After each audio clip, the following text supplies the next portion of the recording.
Mesdames et messieurs, bonsoir. Merci de rester fidèles au programme de la toute première chaîne des sports d'Afrique, Stade d'Afrique, et bienvenue dans ce nouveau numéro du Club Africa ici à Niamey. À Niamey, précisément à l'Académie des arts martiaux, où pratiquement les équipes nationales de volleyball s'entraînent et disputent même des matchs amicaux à l'occasion des grands rendez-vous. Vous l'avez compris, aujourd'hui, nous parlerons de volleyball tout au long de ce nouveau numéro, et pour parler de volleyball, nous avons avec nous aujourd'hui le président de la Fédération nigérienne de volleyball, M.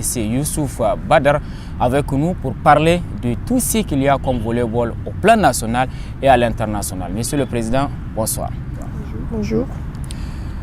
Vous êtes à la tête de la Fédération nigérienne de volleyball depuis 2011. Vous êtes certainement venu avec des idées en tête. Quelles sont les idées avec lesquelles vous êtes venu à la tête de cette fédération?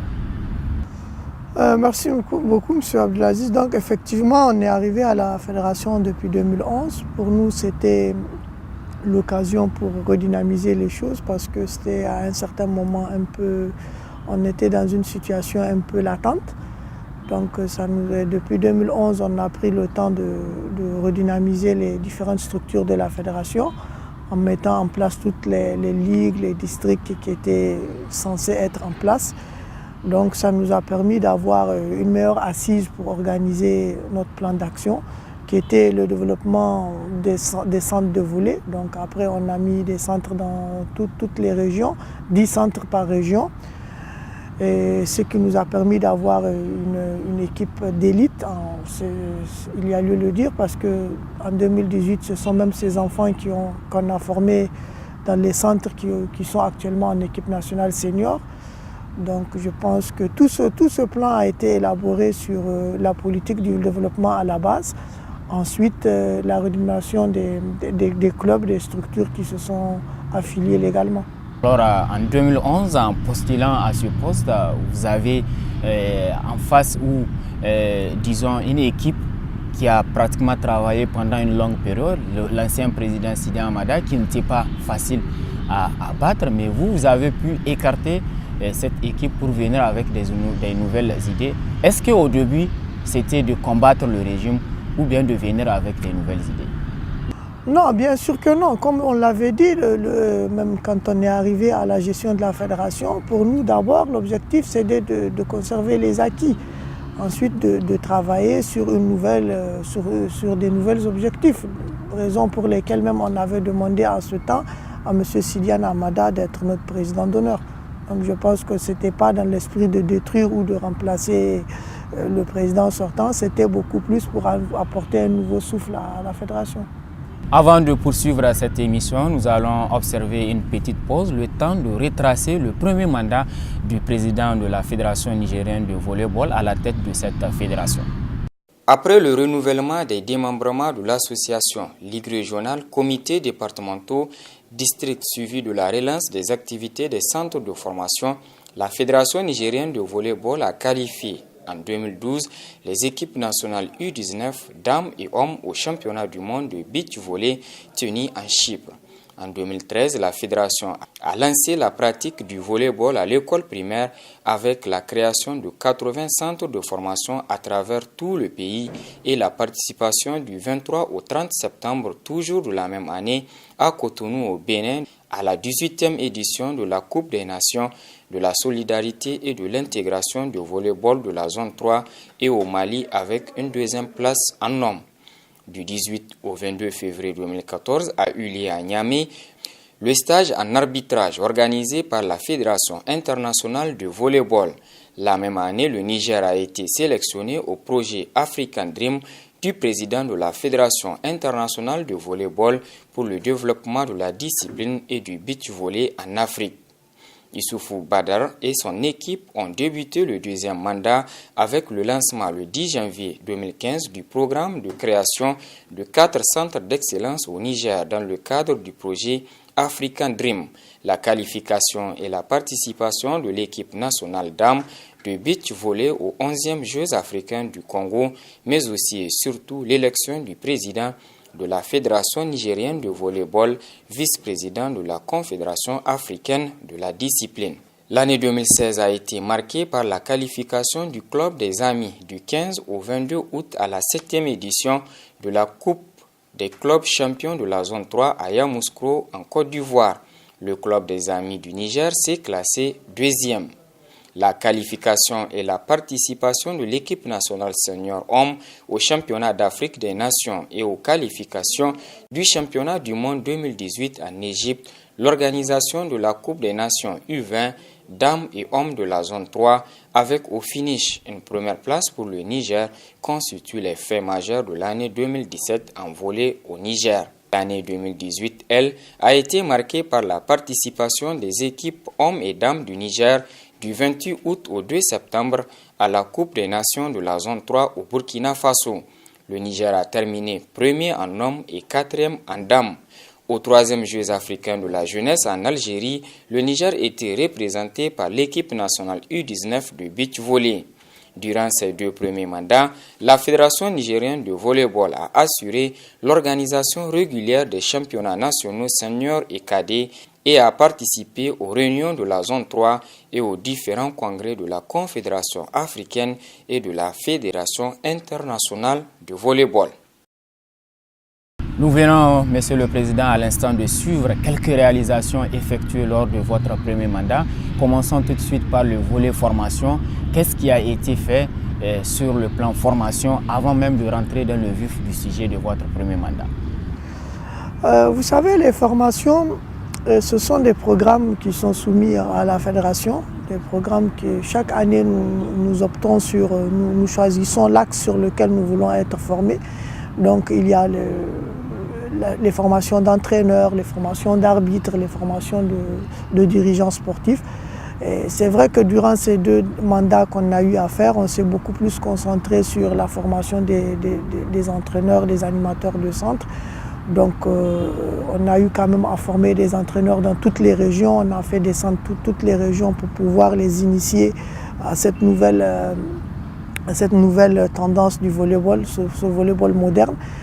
Donc pour le nouveau mandat que nous commençons, nous allons peut-être aller vers une nouvelle orientation qui va être la formation des dirigeants sportifs. Vous avez eu à envoyer plusieurs éléments des différentes équipes, les différents clubs que compte le Niger en formation. Comment se fait la sélection de ces entraîneurs qui doivent participer à des formations de haut niveau? À ces formations, au niveau local, il y a des ligues régionales qui s'occupent de ça. Donc c'est eux c'est à eux que nous adressons des correspondances pour qu'ils nous envoient les noms de leurs entraîneurs qui sont en activité. Parce qu'il y a beaucoup d'entraîneurs même qui sont là, qu'on a formés, mais qui réellement ne sont plus sur le terrain.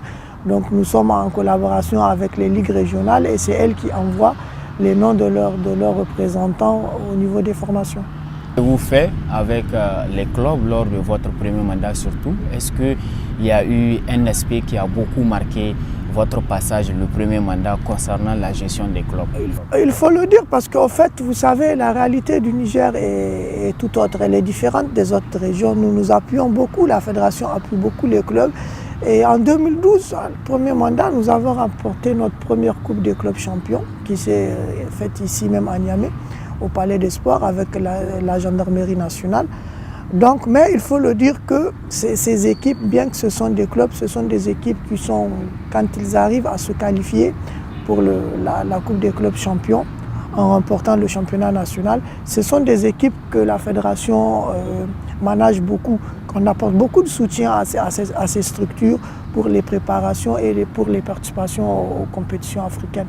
Donc c'est aussi pour nous le moyen de mettre à jour l'aspect technique de nos entraîneurs.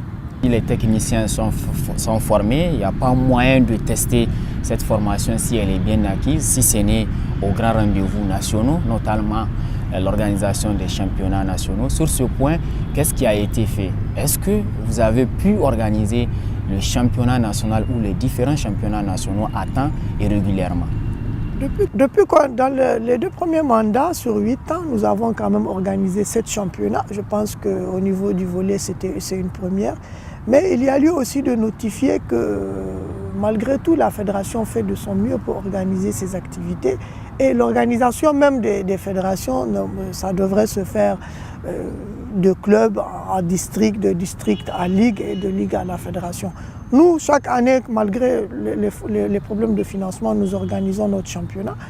Maintenant, le reste, c'est de voir comment créer les conditions pour que ce championnat soit effectif à 100%. C'est vrai que le taux n'est pas toujours n'est pas supérieur à 80-90%. En 2018, il faut le dire, nous n'en avons eu que moins de 50% de participation. Mais ça s'explique au niveau régional parce que si au niveau de la fédération nous apportons un appui en transport pour les équipes, maintenant le reste est qu'au niveau régional on puisse trouver le moyen pour que les autorités s'impliquent plus dans la participation de leurs équipes.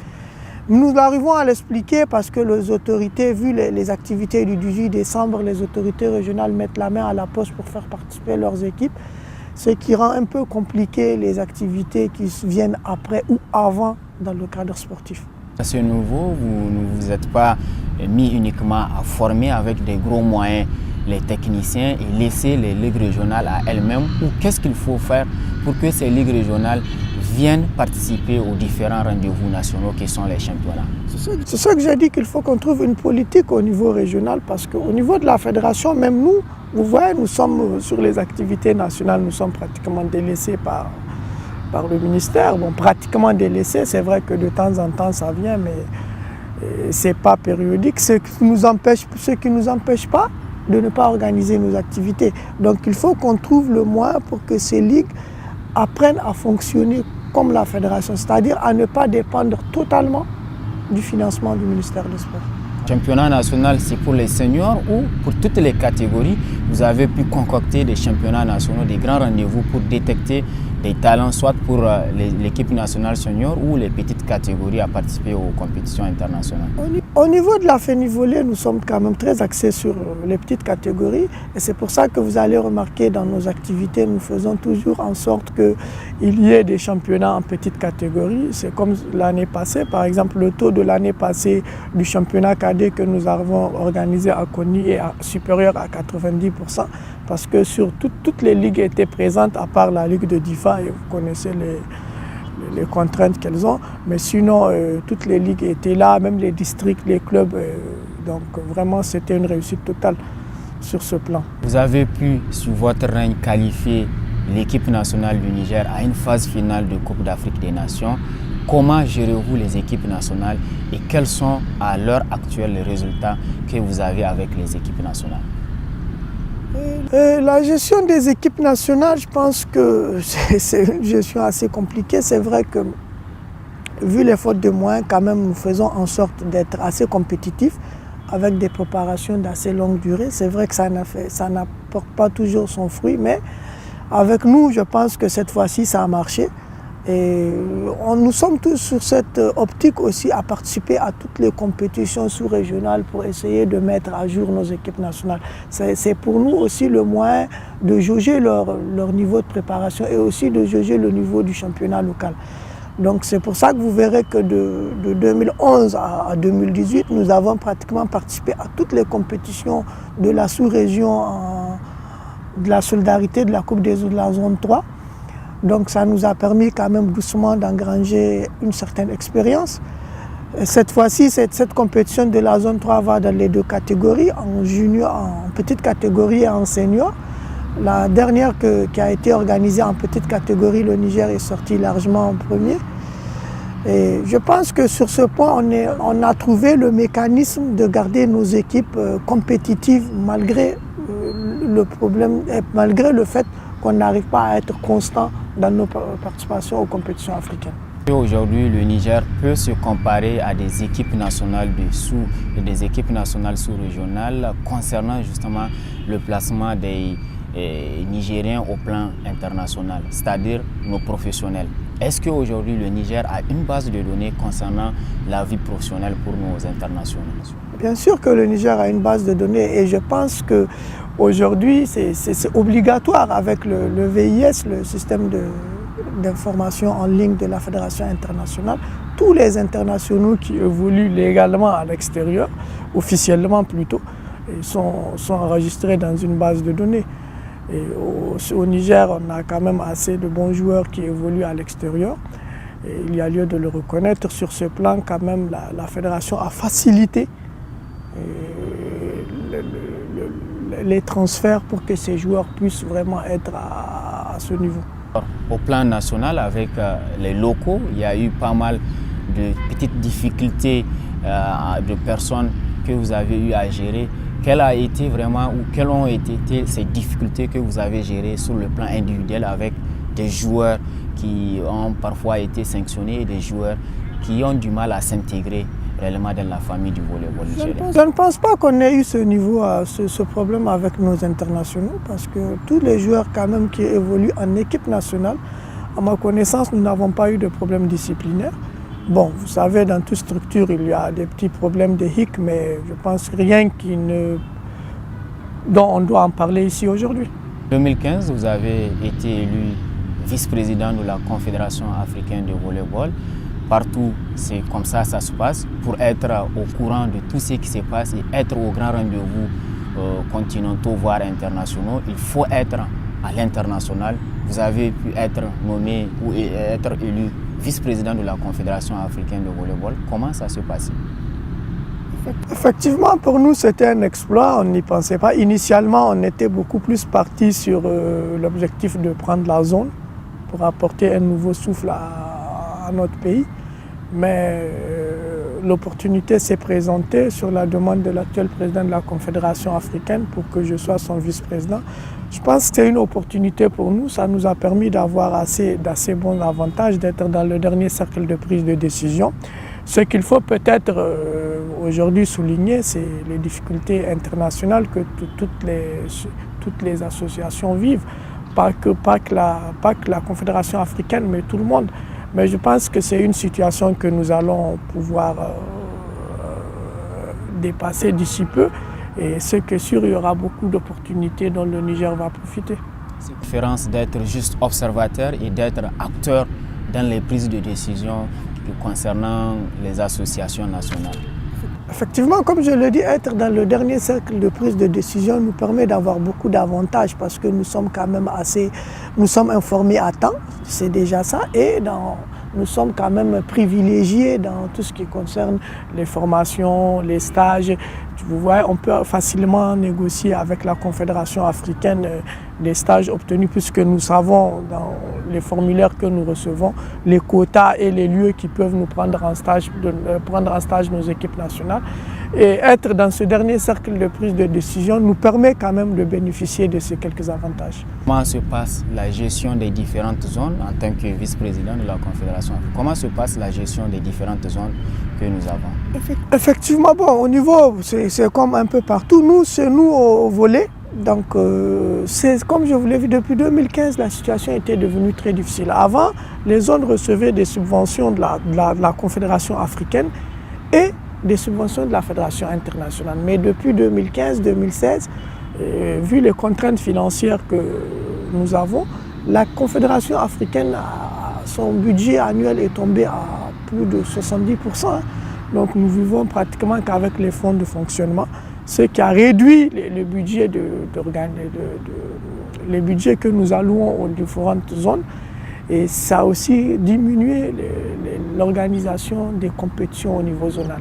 Donc c'est devenu très compliqué. Avant, avec la zone, quand même, les équipes qui participaient avaient certains avantages, notamment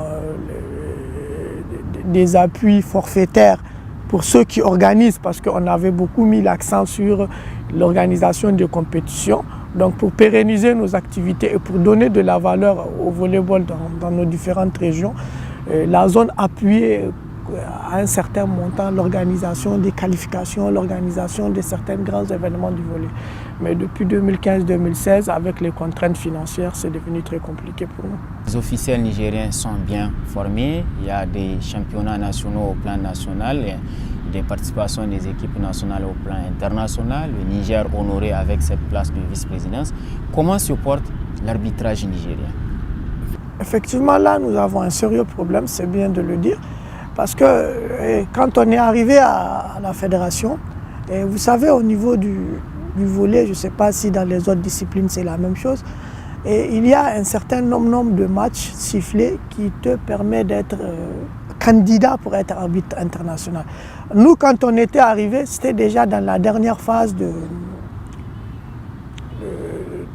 comment il s'appelle, d'organisation pour les candidats, les prétendants à être candidats arbitres internationaux. Et nous n'avons trouvé aucun arbitre enregistré au niveau de la Confédération qui remplissait les critères pour être arbitre international. On avait trouvé 2 noms, mais l'un d'eux avait un niveau intellectuel ne lui permettant pas d'être arbitre international et que ça constituait un handicap pour nous. Et comme je vous l'ai dit, depuis 2015, avec les difficultés d'abord depuis 2016 même, la Fédération internationale a même arrêté de former les arbitres internationaux. Cependant, nous avons assez avancé parce qu'au niveau du beach, nous avons 2 arbitres candidats, dont une dame et un gendarme. Et au niveau du indoor, là qui est beaucoup plus compliqué, comme je vous ai dit que la Confédération, la FIVB même a arrêté. Mais nous sommes en train de voir, dès que ça va reprendre, les formations, le listing va s'ouvrir. Nous allons tout faire pour enregistrer un arbitre international. Vous gérez aussi le beach volley et sur ce plan, le Niger s'est fait beaucoup parler et s'est fait beaucoup respecter dans cette discipline. Et comment arrivez-vous à gérer et le beach volley et cette discipline? Vous savez, le beach volley, c'est très simple. Il nous suffit du sable, un filet et un ballon pour jouer. Donc, vous savez, chez nous, le sable ne manque pas. Donc, je pense que c'est beaucoup moins coûteux pour nous. Parce que pour faire déplacer l'équipe nationale, c'est 3 à 4 personnes maximum. Alors qu'en indoor, on est obligé de faire partir au moins 20 personnes. Donc c'est plus difficile. Et vraiment, sur ce plan, on a fait quand même d'assez bons résultats. On a commencé tôt avec des jeunes catégories. On a participé 2 ou 3 ou 4 fois au championnat du monde. Je pense que vraiment, il y a lieu de le dire, sur cet aspect du volleyball, on est quand même une figure assez bien portante. 2 mandats, vous avez testé en juillet passé, vous étiez candidat au poste du président du comité olympique sportif nigérien, un feuilleton qui n'a pas apporté ses fruits. Que retenez-vous de ce passage? Je pense que c'est qu'il faut avoir des ambitions et pour nous au niveau de la fédération de volley, pour nous c'était apporter un nouveau souffle au mouvement sportif nigérien parce que nous pensions que avec les idées que nous avons apportées, qu'on pouvait un peu redynamiser les choses. Mais comme vous l'avez dit, c'est une expérience, on a essayé, on n'a pas eu la confiance de toutes les fédérations. Je pense que c'est de bonne guerre, tout en souhaitant que les choses changent. Et nous allons pour le moment observer, voir comment vont se dérouler le reste des choses. Alors aujourd'hui, quels sont les plus grands souvenirs que vous gardez de votre passage du premier et du deuxième mandat à la tête de la Fédération nigérienne de volleyball? Il y en a tellement, je pense qu'il y a tellement d'émotions, il y a tellement de joie, il y a eu tellement aussi de tristesse. Mais sur ces 2 mandats, on ne peut être que ravi de ce qu'on a fait. C'est peut-être l'occasion pour nous parce que ce n'est pas que la fédération, c'est un résultat que tous les acteurs ont contribué à avoir. D'abord, la première, c'était en 2012, avec le titre de champion des clubs qu'on a remporté. Ensuite, on a remporté un tournoi triangulaire. C'était la première fois que le Niger commençait à graver son nom dans les équipes qui gagnaient. Parce qu'avant, on était vraiment... je ne dis pas qu'on n'avait pas de bonnes équipes, mais on était toujours pas plus que 3e. Donc là, pour nous, c'était vraiment une émotion très forte. Après, avec les qualifications au championnat du monde, on a commencé à s'habituer à être au top. Et comme on le dit, ce n'est pas être en haut qui est difficile, mais c'est d'y rester. Donc maintenant, on travaille pour que nos équipes soient tout le temps compétitives. Après, les résultats ont suivi. Même si on n'a pas été constant, mais je pense qu'on figure aujourd'hui parmi les équipes au niveau de la zone dont on parle beaucoup. Le tournoi international de Dogondouki, ça fait écho au plan international. Aujourd'hui, que peut-on retenir de cette compétition et qu'est-ce qu'il faut améliorer dans l'avenir? C'est une compétition qu'on a tous pratiquée, qu'on a tous joué. Bon, je pense qu'elle a acquis beaucoup d'expérience. Comme vous le savez, chaque compétition a ses imprévus et chaque compétition constitue pour nous une expérience pour être meilleur l'année prochaine. C'est vrai que Dogon Douchi a fait un certain écho dans toute la région, dans toute la sous-région. Et c'est dû à la participation des équipes comme des pays voisins comme le Nigeria, le Bénin. Je pense qu'aujourd'hui, sur ce plan, on est assez bien mûr. Le seul problème la seule situation qu'on souhaiterait que les autorités nous permettent, et je suis sûr qu'avec le programme du président, un jour ça viendra, c'est-à-dire la construction d'un local de volleyball à Douchi ferait un très bon... Ça ferait vraiment, ça nous donnerait un ouf pour l'organisation de cette compétition. Parce que jusqu'à là, nous jouons pratiquement pendant les vacances. Et vous savez que les vacances au Niger, c'est la saison pluvieuse. Donc ce n'est pas facile, on est obligé de reporter des matchs, tout ça. Et on joue à l'air libre. C'est juste un peu sur ce plan qu'il y a lieu de changer. Parce que sur le plan organisationnel, aujourd'hui, les plus hautes autorités commencent à s'intéresser. Et cette année, c'était la directrice de cabinet qui a quand même mis sa main à la poche pour permettre l'organisation de cette compétition. C'est vraiment une satisfaction totale pour le volleyball nigérien. Les grandes échéances continentales, voire internationales qui attendent le Niger, soit cette année ou durant votre nouveau mandat que vous venez d'entamer. Cette année déjà, nous aurons la Coupe d'Afrique parce que avec notre brillante victoire au niveau de la zone, donc ça nous qualifie à la Coupe d'Afrique. Bon, il y aura la Coupe d'Afrique des clubs champions. Bon, ça, on va peut-être laisser les clubs prendre leur destin en main. Et pour ces années, le plus important, ça va être les éliminatoires des Jeux olympiques en beach volley.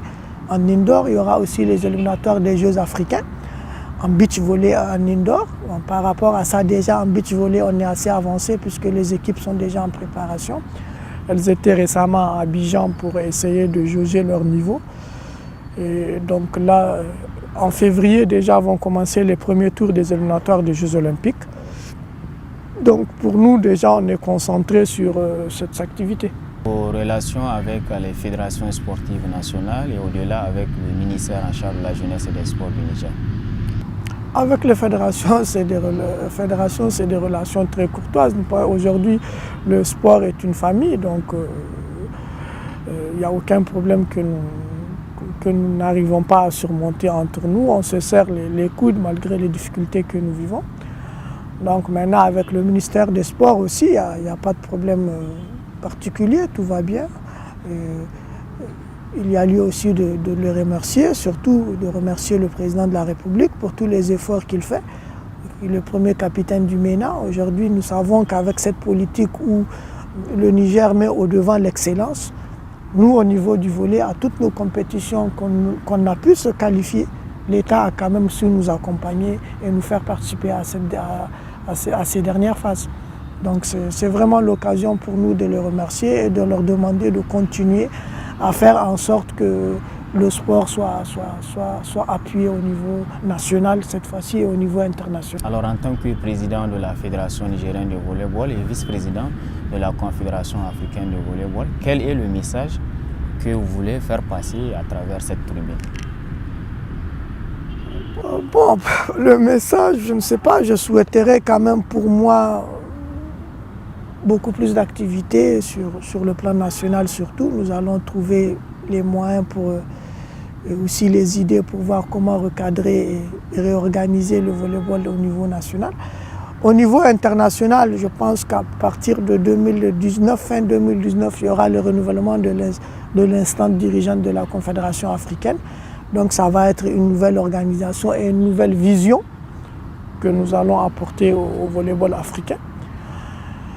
C'est vrai que maintenant, avec cette nouvelle politique de la Fédération internationale, ce n'est pas facile et il y a beaucoup d'activités. Le souhait pour nous, c'est peut-être encore de mieux s'organiser pour pouvoir affronter ces différentes compétitions à venir.